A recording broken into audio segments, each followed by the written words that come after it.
Thank you very much for clicking on the video. एक बार फिर से आपका बहुत बहुत स्वागत है और यहाँ पर करते हैं हम रोजाना इंग्लिश की प्रैक्टिस। देखिए ज़्यादातर लोगों के साथ क्या होता है, ज़्यादातर यूट्यूब पर या हम कब सीखते हैं तो लोग सीखते और सिखाते चले जाते हैं, बुलवाते नहीं हैं।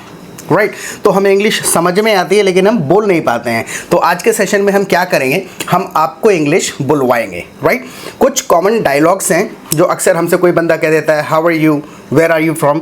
तो हमें उस अवस्थाओं में एक दो आंसर तो रटे हुए हैं और हम क्या क्या कह सकते हैं, अपनी फीलिंग्स को कैसे एक्सप्रेस कर सकते हैं, तो वो डायलॉग सीखेंगे, फ्रेसेस सीखेंगे और ग्रामर साथ के साथ डिस्कस करते हुए चलेंगे। जैसे बिल्कुल बेसिक सा सेंटेंस है कि भाई हाउ आर यू, बहुत बिल्कुल बेसिक से स्टार्ट कर रहे हैं फिर एडवांस की तरफ चलेंगे। राइट जैसे मैंने तुमसे कह दिया सिंपल हाउ आर यू, तो क्या कहना चाहिए हमें? I am fine. I am fine मतलब हाउ आर यू, ग्रामर इतनी पता ही होगी। हाउ मतलब कैसे हैं, आर यू यानी आप क्वेश्चन है, आई एम फाइन। इसके अलावा और क्या कह सकते हैं? I am fine, can't complain. Can't complain, can't complain का मतलब ठीक ठाक हूँ, ज़्यादा कांट कंप्लेन यानी कि ये ना फ्रेसेस जो हैं वो अधूरे बोल दिए जाते हैं। कहना ये चाहिए हमको आई कांट कंप्लेन है, लेकिन कांट कंप्लेन बोल दिया जाएगा जब आपके हालात ठीक ठाक हैं, जब आप कह रहे हैं बुरे भी नहीं है, कंप्लेन नहीं करी जा सकती इस कंडीशन में, तो कांट कंप्लेन। फिर मैंने पूछा हाउ आर यू, और क्या कहा जा सकता है? आई am great. I am great ये भी कहा जा सकता है, मजे में है बहुत ज़्यादा, आई एम ग्रेट। और I am doing great. I am doing great. देखो डू वर्ड जो है ये छोटी छोटी चीजें समझते हुए चलना है। डू का मतलब भी हो जाता है जब हम प्रोग्रेस बताते हैं। राइट तो आई एम डूइंग ग्रेट ये भी कह सकते हैं, आई एम ग्रेट ये भी कह सकते हैं। डू अक्सर ऐसे पूछ लेते हैं, प्रोग्रेस किसी चीज की पूछते समय भी कोई कह सकता है हाउ आर यू, या फिर कह सकता है हाउ आर यू डूइंग। तो जब उसने कहा हाउ आर यू डूइंग तो वो किसी भी चीज़ की प्रोग्रेस पूछ रहा है, आपके पढ़ाई लिखाई वगैरह। तो उस अवस्था में हम क्या देते हैं? I am doing great, I am doing well कह देगा, कांट कंप्लेन। राइट अगर बिजनेस के बारे में पूछ लें किसी से, how is your business doing, या फिर how is your business going. How is your business going यानी आपका बिजनेस कैसा चल रहा है, कैसे कहेंगे? बिजनेस सही चल रहा है। अब प्रोग्रेस ही तो बताते हैं। So my business is good, my business is great, my business is doing well. Doing का मतलब है प्रोग्रेस बताना। राइट सो मैंने पूछा हाउ आर यू, तो इतने सारे एक्सप्रेशंस हो गए हमारे पास में। राइट अब मान के चलो मैंने कह दिया नाइस टू मीट यू। जब हम किसी से मिलते हैं तो क्या देते हैं? Nice to meet you. तो क्या कहें मिलते समय? उसने कह दिया nice to meet you. Me too. Me too गलत हो जाएगा। क्यों? देखो सामने वाले ने कहा, इसमें हमें टू समझ में आएगा है, हम कहेंगे यू टू। यू टू हाँ जैसे मैंने कहा नाइस टू मीट यू, ये भी अधूरा बोला जा रहा है, इसको हमें अवस्था बताते हैं तो हमें ऐसे कहना चाहिए it's nice to meet you है, लेकिन normal nice to meet you बना बनाया फ्रेज है। तो अगर हम कह रहे हैं कि मुझे भी आपसे मिलके अच्छा लगा तो हम कहेंगे यू टू। यू टू हाँ पूरा सेंटेंस करते हैं इसको। देखो क्यों कहेंगे यू टू? मैंने कह दिया नाइस टू मीट यू, अब तुम्हें कहना है मुझे भी अच्छा लगा, तो क्या कहेंगे? Nice to meet you too. Right तो nice to meet you too पूरा ना बोल के सिंपल कह देते हैं यू टू। अब मैंने कह दिया नाइस टू मीट यू, ये थोड़ी कह सकते हैं nice to meet me too. Right तो मी टू इसलिए इनकरेक्ट है। राइट यू टू है, तो मैंने कहा नाइस टू मीट यू, क्या कहेंगे? You too. मैंने कहा नाइस टू मीट यू, और क्या कह सकते हैं? Nice to meet you. Nice to meet you, फिर तो ये तो रिस्पॉन्स नहीं रहा ना, ये तो नॉर्मल बात हो गई। तो कह सकते हैं same here. Same here. Same here का मतलब है ये सिर्फ इन बातों का रिस्पॉन्सेज नहीं है, ये अवस्थाएं बतानी आ जाएंगी, 300 याद कर लेनी है, हो गया, पूरी इंग्लिश आ गई। Nice to meet you, same here का मतलब है जो अवस्था आपकी वही मेरी। मान के चलिए कि मैं ये कह दूं इट्स रेनिंग हियर, अपनी जगह बताइए, मैं फ़ोन पे बात कर रहा हूँ, इट्स रेनिंग हियर, यहाँ बारिश हो रही है। अब कह रहे हैं यहाँ भी हो रही है, सेम हियर। तो किसी व्यक्ति ने जब हमको कहा कि नाइस टू मीट यू, तो हम कह देते हैं सेम हियर, यानी वो मैं कह रहा हूँ नाइस टू मीट यू, तो मैं क्या कह रहा हूँ कि अच्छा लगा मुझे आपसे मिलके, अवस्था ऐसी है, तो हमें भी कहना यहाँ भी सेम तुम्हारी जैसी कंडीशन मेरी भी है, मुझे भी अच्छा लगा, तो Same here. Same here, right. आगे समझ में, तो कोई व्यक्ति हमसे कहे nice to meet you, you too, या You फिर too. सेम हियर, कह सकते हैं glad to meet you. Glad to meet you. हाँ, ग्लैड का मतलब है नाइस से ज्यादा बढ़ा के कह दिया आपने, मैंने कहा नाइस टू मीट यू, क्या कह सकते हैं? Glad to meet you. Glad to meet you. Glad का मतलब है बहुत ज्यादा खुश, ग्लैड टू मीट यू। अगर मैंने कह दिया पहली बार मुलाकात हो रही है, तो सिर्फ रट्टे नहीं, ग्रामर साथ के साथ समझते हुए चलना है। मैंने कह दिया नाइस टू मीट यू, कहना है मैंने बहुत सुना है तुम्हारे बारे में। मैंने बहुत अक्सर हम ये रिस्पॉन्स कह देते हैं ना, किसी से मिलते हैं कि अरे मैंने आपके बारे में बहुत सुन रखा है, या फिर मैं आपको जानता हूँ, तो मैंने बहुत सुना है आपके बारे में, कैसे कहेंगे? यहाँ से ग्रामर थोड़ा सा डिस्कस करते हैं। ओके। हाँ। मैंने बहुत सुना आपके बारे में। मैंने बहुत सुना है आपके बारे में। You are so famous person. You are so famous कहा जा सकता है, यू आर सो फेमस, ठीक है। और ये एक्चुअल में एक रिस्पॉन्स है बना बनाया, सिंपल कह देते हैं I have heard a lot about you. I have heard. I have यानी have- चुका हूँ I have heard a lot. ना, देखो आई हैव कहाँ पर कहते हैं? I have eaten, I have spoken, I have met, I have woken up, कर चुका हूँ कोई काम। So I have heard, hear का थर्ड फॉर्म है ये, सुनना। Heard. आई हैव हर्ड अ लॉट, अ लॉट। अ लॉट मतलब वेरी मच, वेरी मच। बहुत ज़्यादा। I have heard a lot about you, बहुत सुन रखा है मैंने आपके बारे में, इसका ये मतलब हो गया। तो मैंने कहा nice to meet you. I have a lot. I have heard a lot about you. Correct. आप रिपीट करिए, वरना सुनने में समझ तो आएगा लेकिन बोल नहीं पाएंगे। आपसे किसी ने अगर कहा, किसी पार्टी में मिले आप किसी से, किसी ने कह दिया नाइस टू मीट यू, अब आपको कहना है कि बहुत सुना है मैंने आपके बारे में। I have heard a lot about you. Correct. I have heard a lot about you. I am glad to meet you. I have heard a lot about you. किसी ने कहा nice to meet you, you too, you too. I have heard a lot about you, right. I have heard a lot of. Mix करे जा सकते हैं। अब मान के चलिए कि कोई व्यक्ति आया, एक और अब एक अवस्था है, हैं? अब कोई एक व्यक्ति आया हमारे पास में, excuse me can you help मी। क्या कहा उसने? Excuse me can you help मी, क्या आप मेरी मदद कर सकते हैं? क्या आप मेरी कोई मदद कर सकते हैं? अगर हमें मांगनी ही है मदद, तो मदद मांगने के लिए और क्या कहते हैं किसी से? Please help me. Excuse me please help me, ये डायरेक्ट हो जाएगा ना, कितना अजीब सा लगेगा। कह सकते हैं, वैसे ग्रामेटिकली करेक्ट है। क्लास में बैठे हैं, बहुत ज़्यादा कैजुअल हैं, फैमिलियर हैं फ्रेंड्स के साथ, तो एक्सक्यूज मी हेल्प मी, हाँ कह दिया।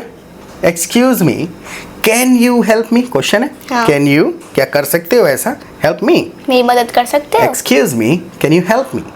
और थोड़ा फॉर्मली कह देते हैं, excuse me can you do me a favour. Do me a favour, favour. ये बड़े बनाए फ्रेजेस हैं। दोबारा, एक्सक्यूज मी कैन यू, कर सकते हो, can you help me direct कह दिया, या फिर do me a favour, do me a favour. हाँ यानी मुझ पे एहसान टाइप जैसा, मतलब थोड़ा सा मेरे ऊपर थोड़ा फॉर्मल हो गया, थोड़ा सा एहसान कर दोगे, काम कर दोगे छोटा सा मेरा। सो can you do me a favour, can you do me a favour. या क्वेश्चन है can you do me a favour please. ये दो तरीके से, excuse me can you help मी, या फिर can you do me a favour.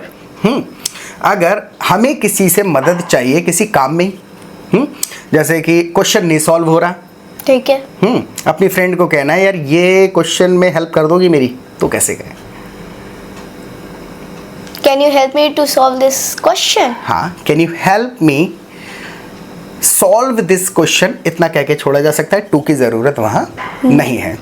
So can you help मी, क्या मदद कर सकते हो, सॉल्व दिस क्वेश्चन, इस तरीके से कह दिया, क्वेश्चन है, सेंटेंस बना दिया। नॉर्मल कह सकते हैं can you help me with this question. With this question. इसमें दोनों में फ़र्क क्या है? Can you help me solve this question यानी सॉल्व करने में, हाँ। और can you help me with this question इस क्वेश्चन में, इस क्वेश्चन से रिलेटेड एक ब्रॉड बात कर दी। Can you help me with this question, ये है पूछने का तरीका। So excuse me can you do me a favour, या फिर excuse me can you help मी। अब किसी ने कह दिया कि excuse me can you do me a favour, पूछना है क्या मदद करूं या क्या मदद कर सकता हूं। What can I help you. गलत, अधूरा रह गया, गलत नहीं है। What can I help you with. With का मतलब है जुड़ा हुआ, किस चीज़ से, किस प्रकार से, किस चीज़ में है। तो इन ना कह करके, जैसे किस चीज़ में मदद कर दूं, what can I help you in ना कह के what can I help you with. What से हम कह रहे हैं क्या specific cheese, what can I help you with. बताओ क्या मदद चाहिए, मीनिंग कुछ भी हो सकते हैं इसके। या सिंपल कहें how can I help you. हाँ है तो मैंने कहा excuse me can you do me a favour. क्या क्या No. कहोगी? अगर कर सकती है तो कैसे कहती।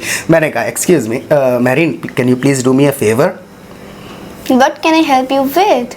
ओके, और दूसरा क्या, How can I help how you? Can I help you. पूछें क्या मदद चाहिए तुम्हें। How can I help you? What can I help you with? थोड़ा ये बने बनाए जब याद हो जाएंगे तो थोड़ा मॉडिफाई करने लग जाएंगे। What do you need help with, what do you need help with, क्या मदद चाहिए। तो विद हम कहाँ बार बार लगा रहे हैं ले जा करके, जहां पर हम ये कह रहे हैं किस चीज में। सो can you help me with my homework, can you help me with this sentence. जैसे ये सेंटेंस समझ नहीं आ रहा तो ब्रॉडली यूज कर देते हैं। So can you help me understand this sentence, या can you help me with this sentence. Okay. है अब मान के चलिए कई बार हमें किसी अपने घर वालों से पूछना पड़ जाता है कि आज लेट हो जाओगे। जैसे कोई ऑफिस से आ रहा है, कोई स्कूल से आ रहा है, या कोई किसी को बुला ही रखा है हमने, हमें पूछना है कि लेट हो रहे हो क्या, क्या लेट आओगे, लेट हो जाओगे। लेट आ रहा है कोई बंदा, उससे कुछ क्या कहें हम इंग्लिश में। Are you coming late today? Are you coming late today. Normal sentence बना दिया, are you coming late Today. Today, late आ रहे हैं। एक और तरीके से कह सकते हैं जब हमें पता है वो रास्ते में ही है, so are you running Are you running? Late. Running का इस्तेमाल कर लेते हैं जब हम मूवमेंट की बात करते हैं कि हम किसी रास्ते में हैं। मान के चलिए कि मैं घर पहुंच के मुझे क्लास स्टार्ट करनी है। अब मैं कोई स्टूडेंट का कॉल आ जाए कि भाई स्टार्ट कब होगी क्लास, तो मैं कहूँगा कि क्लास जो है अभी थोड़ा लेट स्टार्ट होगी। So the class Class. Will be late Late. Today because I am running late. I'm running late. Running late, अब इसमें मैंने पूरी भावना पहुंचा दी कि लेट हो रहा हूँ पहुंचने के लिए, कहीं के लिए। आई एम रनिंग लेट यानी ऑन द वे हूँ, लेकिन I am running late. I am late हो गया, मैं ऑलरेडी हो गया हूँ। आई एम रनिंग लेट है यानी प्रोग्रेस में भी है, जा भी रहा हूँ, but I am running late. Running late मतलब भागने. भागने जैसा, मतलब मूवमेंट बताने के लिए कि मैं बैठा नहीं हूँ। आई एम भागने. Running late. हाँ कह सकते हैं I will be late, I will Be late. Be late. Late word के साथ बी इस्तेमाल करते हैं ज़्यादातर। I will be late today, आज लेट हो जाऊंगा। I will come late today literal translation है। नॉर्मल लेट के संदर्भ में I will be late today, आज लेट हो जाऊंगा थोड़ा सा। अगर यही कहने लग जाए कि भाई टाइम पे आ जाऊंगा तो No, I will be on time. I will come on time ना कह के I will be on time. I will be late today, I will be on time. जब भी हम किसी से मिलते हैं तो अक्सर hi hello nice to meet you can't complain वगैरह के बाद में एक और क्वेश्चन पूछते हैं ज़्यादातर, वेयर आर यू फ्रॉम। मैंने पूछ लिया वेयर आर यू फ्रॉम, क्या I'm कहें। from India. I am from India. No I am not talking about the country, I am talking about the place. I'm currently Badaun. हाँ तो ये है, तो थोड़ा थोड़ा ग्रामर भी ज़रूरी है। मैंने सिंपल पूछा, पहले पता करते हैं क्या क्या कह सकते हैं। और ऐसा नहीं है कि ये क्वेश्चन आंसर्स हैं। आपके माइंड में भी अगर इस बात को रिस्पॉन्ड करने के लिए कोई सेंटेंस आता है, please write your sentences in comment sections. हम आपके चेक करेंगे कमेंट सेक्शन में सेंटेंसेस, ठीक है। सो मैंने पूछ लिया वेयर आर यू फ्रॉम, तो कह सकते हैं I am from Delhi. I'm from Delhi. मैं दिल्ली से हूँ। I belong I belong to Delhi. To Delhi. बस इतना याद रखना है, थोड़ा फॉर्मल है। और बिलोंग के साथ हमेशा टू होता है, फ्रॉम नहीं होता है। अक्सर जैसे हिंदी से मिलान करें, आई बिलोंग फ्रॉम दिल्ली ना कहते हुए क्या कहेंगे, I belong to To Delhi. Delhi. वैसे नॉर्मल सिंपल यही कहा जाता है, आई एम फ्रॉम दिल्ली। और अगर हम कई बार इधर उधर मूव कर जाते हैं, मूव करने का मतलब होता है शिफ्ट हो जाना। अब मैं कहूँ वैसे तो दिल्ली से हूँ लेकिन अब रहता हूँ उत्तर प्रदेश में, तो वैसे तो यानी ओरिजिनली बताते हैं, तो यहाँ पे वर्ड ओरिजिनली इस्तेमाल कर लेते हैं। बेसिकली ना कहते हुए originally. I'm originally from Delhi. Originally पहले कह दीजिए, originally Originally, I am from Delhi. But But अभी मैं उत्तर प्रदेश में रहता हूँ। Currently currently, I I am living in Uttar Uttar Pradesh. Pradesh. Currently I am living in Uttar Pradesh. Pradesh. कई बार हमें बताना पड़ जाता है कि भाई अलग स्टाइल से कह देते हैं, मैं पैदा हुआ था दिल्ली में लेकिन रहता बदायूं में हूँ, दिल्ली उत्तर प्रदेश में हूँ, पैदा हुआ था दिल्ली में। तो ये पैदा होने वाले में अलग ग्रामर लगती है थोड़ी सी। मैं दिल्ली में पैदा हुआ था I born in Delhi. ना, जब पैदा होने के संदर्भ में बॉर्न वर्ड जब यूज करते हैं तो कहते हैं I was born. I was born हाँ, in I Delhi. Was born in Delhi, Delhi. But currently I am in Uttar Pradesh. Uttar Pradesh में बधाई बोलो हाँ, फ्री। बदायूं कह दीजिए। Currently I am in Badaun. So I was born. अब मैंने पूछ लिया वेयर आर यू फ्रॉम, अब मुझे कैसे पता चलेगा वो किस चीज की बात अपनी ओरिजिनल बतानी है। वेयर आर यू फ्रॉम, कम से कम 2 आंसर्स देने हैं मेरे को इस बारे में, कुछ भी बता सकती है। मैंने पूछ लिया क्वेश्चन, मैंने आपसे भी पूछा है where are you from, 2 responses कम से कम देने हैं आपको। ठीक है। लिखो कमेंट्स में। मैंने पूछा where are you from, I am from Delhi. Okay you are from Delhi. और दूसरा क्या कह सकती है अपने बारे में, क्या बता सकती है जब किसी ने पूछा तो where are you from, I belong to Delhi. I belong to Delhi. Right, हाँ सही है। अब मुझसे कोई पूछेगा कि वेयर आर यू फ्रॉम, तो मैं कहूँगा originally I am from Delhi but I move to Badaun few years ago, थोड़े कुछ समय पहले मैं यहाँ आ गया है। या फिर मैं कह दूंगा I was born in Delhi, I was born in Delhi but currently I am in Uttar Pradesh. Uttar Pradesh. तो ये जब हम किसी से पूछ रहे हैं तो इस तरीके से आप कह सकते हैं। और अगर कोई क्वेश्चन आंसर आ रहा हो आपके मन में, किसी ने पूछ लिया कहाँ से बिलोंग करते हैं, कुछ भी बात आ सकती है, तो उस बात को कहने की कमेंट सेक्शन में कोशिश करिएगा। अक्सर हम बातचीत कर रहे होते हैं तो कभी कभार हमें किसी की बात समझ नहीं आती तो हम उसे रिपीट करने को कहते हैं। तो कैसे कहें? मैंने कुछ कहते हैं अब समझ नहीं आया तो क्या कहेगी बातचीत के दौरान?